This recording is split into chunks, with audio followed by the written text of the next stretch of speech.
Assalamualaikum semuanya. Hai, ketemu lagi sama Tia di sini.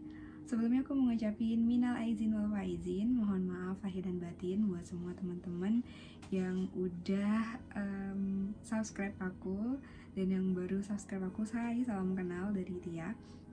Nah, ini sudah memasuki bulan baru, terus juga semangat baru, apalagi tetap masih COVID dan kabarnya kita bakal ngejalanin new normal.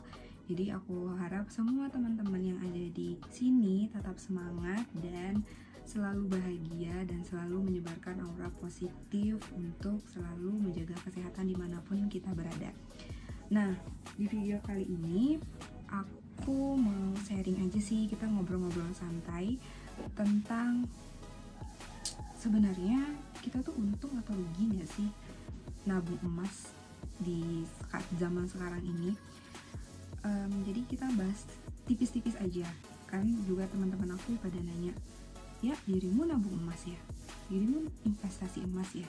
Terus teman-teman aku juga bilang, rugi tahu kalau misalnya beli emas sekarang kayak gitu. Terus kalau misalnya kamu nabung emas, ada yang bilang untung, ada yang bilang rugi kayak gitu. Jadi banyak versinya. Terus kalau misalnya kita lihat tanya orang tua gitu, apalagi mamaku tuh kan termasuk orang tua lah ya kan, orang tua. Terus kalau misalnya aku tanya sama mama, kalau nabung itu nabung emas. Jadi dari awal aku kerja, mamaku suruh beli emas gitu kan. Apalagi kalau cewek mungkin emas perhiasan gitu kan bisa dipakai gitu kan, jadi nampak. Karena itu mungkin di mindset aku, nabung emas itu bagus kayak. Sampai akhirnya aku coba cari tahu, belajar dikit, baca buku, ikut seminar webinar, terus pantengin YouTube, nah cari-cari, terus ngikutin juga situs-situsnya finansial kayak gitu. Terus aku juga pakai aplikasi finansial. Nah itu akhirnya aku punya sedikit yang aku tahu tentang emas kayak gitu. Jadi emas, kita bahas tentang nabung emas ya. Emas itu kan komoditas.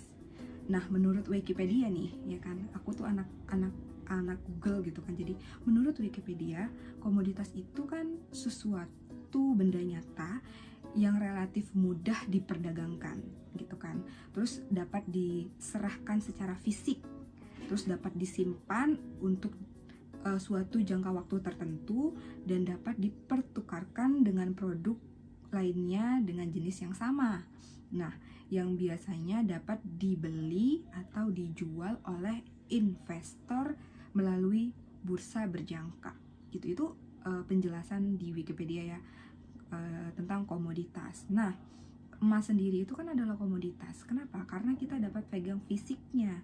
Fisiknya itu emas itu ada, kita pegang gitu kan. Jadi salah kenapa juga mungkin sampai sekarang banyak yang investasi emas, karena sebenarnya investasi emas itu kan investasi konvensional ya. Itu investasi paling tua yang sampai sekarang itu tetap ada, tetap eksis gitu kan. Kenapa? Karena kita itu sebagai mungkin jadi investor, kita tuh merasa ada kenyamanan karena kita tuh tahu wujudnya tuh ada gitu loh. Nah, tapi sebelum kalian untuk investasi emas, kalian tuh harus tahu kayak gitu. Apa yang harus kalian tahu? Kalian tuh harus tahu tujuan finansial kalian. Jadi kalian tahu nih tujuan kalian beli emas itu buat apa gitu. Jangan kalian menganggap aku kalau beli emas sekarang pasti besok untung. No. Karena kalian perhatiin ya, harga jual hari ini dengan harga beli dan jual itu dia punya split, punya selisih harga jual dan beli di hari yang sama.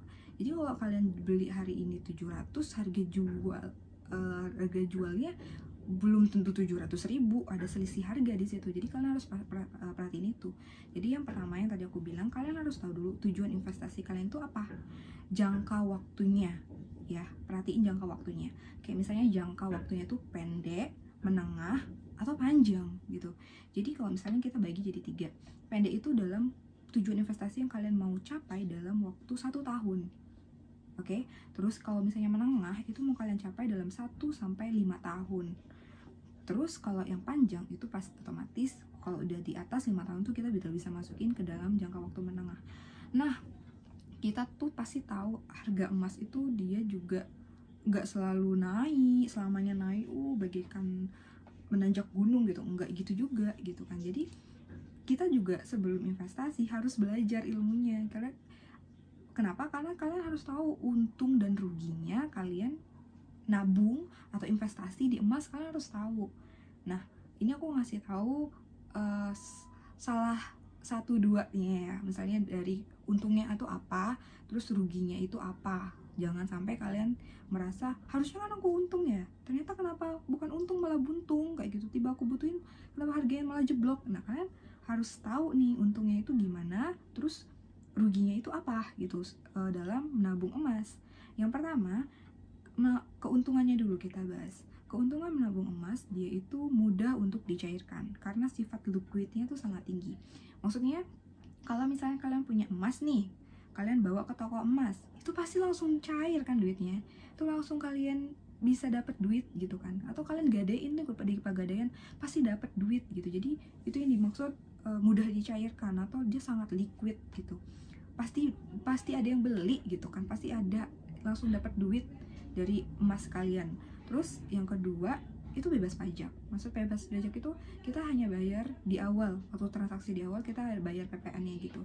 Tapi setelah itu kan ya udah. Terus emas itu lah yang mungkin banyak yang menarik karena dia tuh dapat melindungi kekayaan kita. Maksudnya melindungi kekayaan tuh kan mungkin dia akan mengikuti, kalau harga barang itu naik, emas itu juga akan naik kayak gitu. Emas itu akan mengikuti harga barang. Jadi salah satunya itu kalau misalnya mau nyimpen untuk sebagai melindungi kekayaan tuh bisa melalui emas. Nah, jangan cuma untungnya aja yang kalian tahu ya, tapi ruginya juga harus kalian tahu. Ini ruginya nih. Ruginya itu pasti ada resiko hilang. Namanya fisiknya kalian pegang. Kalau kalian, apalagi kalau perhiasan kalian pakai cincin, gelang, kalung, anting-anting kalian pakai itu bisa jadi hilang. Kayak aku mungkin tiba-tiba hilang sebelah tuh, lepas. Atau cincinnya kalian lepas tuh, terus lupa taruh di mana. Kalung udah banyak kasus kejamret tuh kan, kalau misalnya mama-mama kayak gitu kan yang sultan banget gitu kan, itu kan rawan resiko ya dijamret orang gitu kan, atau dijamret. Nah, kita nggak pernah tahu, ada risiko kehilangan. Nah, ini juga yang harus kalian pahamin. Harganya itu bukan selamanya gini. No, harganya itu juga fluktuatif. Jadi aku bakal lanjutin sama kalian. Ini dari Indogold ya. Aku cek dulu deh, benar nggak? Ya, ini dari Indogold tabelnya. Ini aku tampilin data per ini 7 hari. Kita lihat ya grafiknya di sini. Grafiknya di sini itu dia turun, naik, stabil, turun jauh banget ini. Terus turun lagi sampai di harga berapa tuh? Dia 855 ke atas gitu ya, di atas 855 ke atas. Terus kita lihat lanjut lagi. Aku sekalian tampilin ke teman-teman ya. Ini kalian bisa cek juga secara online kalau kalian penasaran sama harga emas tuh gimana ya. Katanya kalau untung itu, masa sih kita nggak untung? Ya aku nggak bilang kita nggak untung ya, tapi kalau kalian harus tahu kalau harganya itu fluktuatif gitu. Harganya itu juga naik turun. Bisa jadi di hari ini kalian belinya 600, besok kalian jualnya di 700, ya itu kalian dapat untungnya. Tapi kalau misalnya kalian belinya di harga 800 tuh, pernah kan tuh sampai hampir 900.000 ya kemarin tuh ya, terus kalian jualnya di harga sekarang misalnya 800, ya otomatis kalian rugi dong kayak gitu kan. Nggak selamanya untung. Terus ini grafik 1 bulan, kalian lihat ya, udah mulai naik turun, naik turun, nah gitu ya, nggak linear gitu. Terus ini kalau kalian lihat emas dalam kurun waktu 1 tahun, lihat ya, sedikit, tapi dengan grafik yang naik gitu, dengan grafik yang dia itu naik. Nah, jadi kalian harus ingat, aku juga reminder buat diri aku gitu kan, kalau misalnya kalian mau nabung emas atau investasi emas, itu jangka waktunya nggak bisa 1 tahun. Dia paling enggak kita tunggu, kita keep itu 3 sampai 10 tahun. Lama, iya memang gitu kan. Jadi jangan mau tiba-tiba instan blok hari ini langsung dapat balik untung. No, tidak seperti itu kawan. Terus investasi itu kalau misalnya disaranin ya, menurut semua situs yang aku kunjungi, YouTube yang aku tonton, buku yang saya baca, webinar yang saya ikuti, itu mereka menyarankan untuk investasinya itu ke logam mulia. Iya, logam mulia yang bentuknya itu batangan, kepingan, ya kan. Itu mungkin jauh lebih bisa menjaga emas kita gitu. Kalau misalnya kenapa nggak perhiasan? Ini ada 2 alasan ya, simpelnya ada 2 alasan yang kenapa kita nggak kalau mau investasi itu lebih baik di logam mulia.